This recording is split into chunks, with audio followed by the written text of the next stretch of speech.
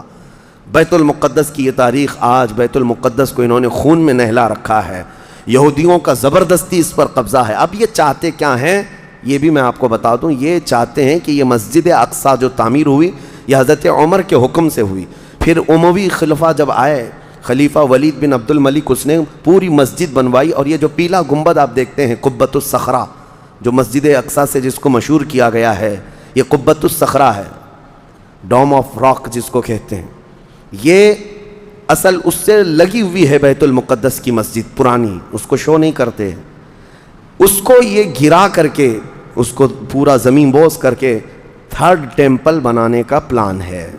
ان کو یہ چاہیے کہ حضرت داؤد علیہ السلام کے زمانے میں جو کام شروع ہوا تھا، سلیمان علیہ السلام نے جو مندر بنایا تھا، جو ٹیمپل بنایا تھا، ہم اس کو اسی جگہ تعمیر کریں گے۔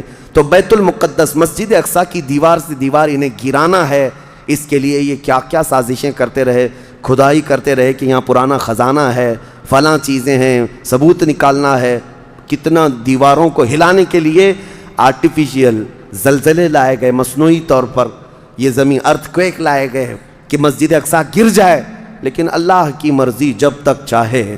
اب اگر حالات ایسی ہیں تو یہ مسجد اقصیٰ کو گرا کر کے وہاں پر ایک تھرڈ ٹیمپل بنائیں گے، جس کا پورا آرکیٹیکٹ ڈیزائن بھی انہوں نے ظاہر کر دیا ہے، نشر کر دیا ہے، کوئن بھی ایک جاری کر دیا ہے، جس کو لے کر کے ان کے تھرڈ ٹیمپل کے اندر جائے گا، آئے گا۔ یہ 2017 کی بات میں بتا رہا ہوں، پوری تیاریاں کر لی گئی ہیں۔ اب دیکھا گیا ہے کہ مسلمان ہر جگہ سے سوئے ہوئے ہیں، اب کوئی بھی اٹھتا نہیں ہے۔